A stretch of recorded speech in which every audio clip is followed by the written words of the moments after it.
1996年，呂良偉準備娶鄺美雲，以為要同周海媚先搞離婚手續，點知去辦手續嗰陣，工作人員同佢講：呂先生，你同周小姐嘅婚姻喺香港根本冇效，婚都未嚟就發現自己一直係單身漢。呂良偉1955年喺越南出世，屋企早幾年條件都唔錯，但越南局勢動盪，1966年全家搬去香港，擠喺細屋度適應新環境。佢中學輟學去叔叔嘅工廠打工，推車拉貨維持生計。1977年報考無綫藝員訓練班，1979年出道，喺網中人演小角色。1980年喺上海灘演丁力一角走紅，之後又演跛豪等片，樹立硬漢形象。周海媚1966年喺香港出世，早年喺長洲生活。1985年參加香港小姐落選後簽約 TVB 入藝員訓練班，同年出道，喺楊家將演楊九妹，憑義不容情嘅李華一角成名。鄺美雲1962年喺香港旺角出世，屋企有10口人，14歲阿媽去世後輟學打工。1982年港姐亞軍，簽約 TVB 演戲、唱歌，代表作有容易受傷的女人。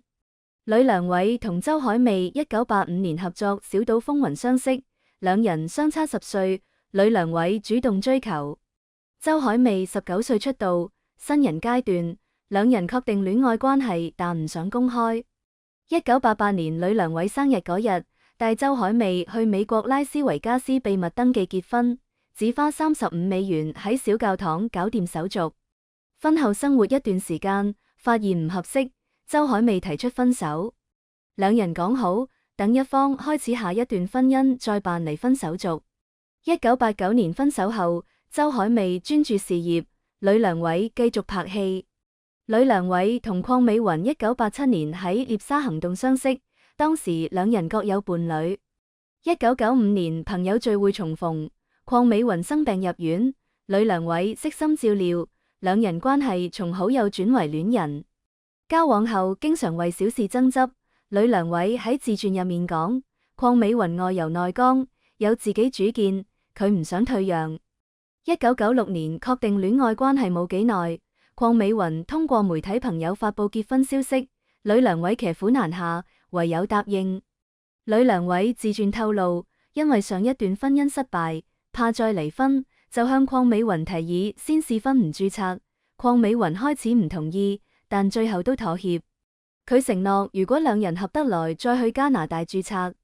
1996年2月，呂良偉喺香港麗晶酒店以中式傳統儀式迎娶鄺美雲，兄弟姊妹團陣容強大，大排筵席60台，電視全程直播，全港轟動。但婚禮冇正式登記。婚後兩人爭吵不斷，呂良偉想生仔成家，鄺美雲中意自由搞事業，唔急住要小朋友。呂良偉喺自傳入面寫，婚前就已經爭執，婚後更加厲害，3個月後就提出分手。鄺美雲唔願意，兩人拖到8個月後唔再嘈交，決定離婚。1997年初，兩人恢復朋友關係，和平分手，無糾纏。周海媚分手後拍過幾次拖，曾經為愛移居北京，但戀情都冇結果。1994年喺《倚天屠龍記》演周芷若一角成為經典。2023年離世前喺北京定居，享受單身生活。鄺美雲分手後退出娛樂圈，專注做珠寶生意，身家過億，又做公益捐建學校。佢而家單身，偶爾出席活動。呂良偉2001年經朋友介紹認識楊小娟，貴州女商人，兩人喺飯局相識，呂良偉追咗2年。用4克拉鑽戒求婚，婚後生咗仔，楊小娟幫佢經商，佢拍戲兼顧家庭。2008年活動重逢周海媚，兩人親吻，楊小娟喺旁邊。呂良偉喺自傳入面感悟，以前將浪漫當回事，後來先明白婚姻係兩個人湊埋一齊過日子。呂良偉出身越南家庭，阿爸期望過傳統生活，周海媚作息隨工作調整，導致有矛盾。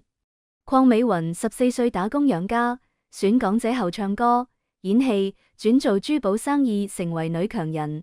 兩人因為相似經歷走近，但個性都強，經常爭主導權，爭執不斷。楊小娟務實，第一件事就係辦手續再講感情，低調登記約定。佢打理生意，呂良偉留時間俾屋企。呂良偉後來澄清謠言，楊小娟開記者會俾出生證明反擊。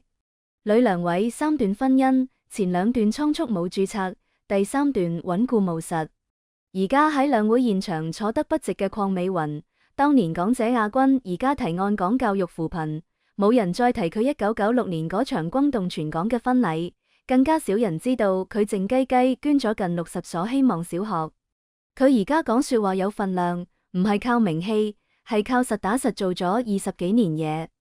佢喺1996年同呂良偉結婚，TVB 全程直播婚禮，場面好熱鬧。但呢段婚姻只維持咗8個月就結束，外界都話佢被甩，佢冇哭鬧，亦冇發通稿抱怨。後來佢講咗句實在話，佢唔要屋企，我要自己人生。呢句話聽起身平淡，其實係佢徹底轉變嘅信號，從依賴別人變成自己掌舵。鄺美雲出生喺九龍城寨呢個老舊貧民區，屋企背景算唔上光彩，阿爸炒股賠光積蓄。阿媽長期病喺床，佢從10歲起就奔波於醫院同學校之間。14歲那年阿媽去世後，就直接輟學打工，第一份工係公關宣傳員，月薪都唔到1000蚊。後來參加港姐選拔嗰陣，被人嘲笑冇後台，亦冇受過專業訓練，但佢依然攞到亞軍名次。呢份成績唔係靠運氣，而係艱難生活磨練出嘅沉穩同堅韌。佢唱歌嗰陣好紅，同張學友一齊合唱《火遍兩岸》，2次登上春晚，巡演超過50場，同梅艷芳差唔多。但喺1997年事業正好嗰陣，佢突然退出圈子，原因好直接，唱歌仲可以唱幾多年，要趁早準備啲可以長期用嘅嘢。其實佢從80年代就開始買房，最風光嗰陣手裏有10套屋，圈裏人都叫佢女流王。後來佢自己做咗珠寶品牌，靠嘅真係懂行，唔係靠樣。佢從2000年開始喺內地捐建學校，覆蓋9個省份，接近60所，都係自己出錢。佢唔搞剪彩拍照呢啲形式，每次去都親自查看校舍，蹲喺教室同學生一齊食飯，講自己點樣靠街頭賣唱養家。佢想要嘅唔係嗰啲感動中國嘅新聞，而係俾學校可以好好上課，老師可以安心教書，小朋友可以繼續讀書。佢覺得幫人唔可以只俾飯食，要教人學會煮飯。同啲女明星離婚後淡出圈子，靠寫回憶錄博同情唔同，鄺美雲冇行呢條路。佢唔標榜自己係獨立女性，亦唔喺社交平台晒勵志雞湯，只係默默做自己嘅嘢。佢嘅資產喺增加，口碑都保持穩定。30年來，佢冇依賴流量維持熱度，而係通過持續創造價值贏得認可。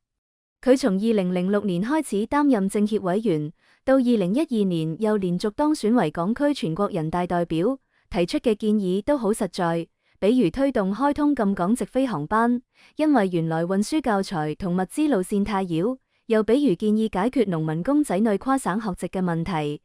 呢件事佢做過調研，清楚問題出喺邊度。搞政策嘅人可能懂條文，但佢更加明白底層老百姓點樣生活。做公益嘅人或許有心幫忙，但佢更加擅長將資源變成實際成果。佢喺會上講話聲音唔大，但每句話都帶住具體數字同實際例子。有人問佢攰唔攰，佢話習慣咗。細路嗰陣剛一袋米行3站路，而家開個會點會攰呢？佢冇打算成為榜樣，只係按照自己嘅方式生活落去，順便幫咗啲有需要嘅人。今期嘅內容就到呢度。如果你鍾意我哋嘅節目，歡迎訂閱、點讚、轉發，多謝大家嘅支持。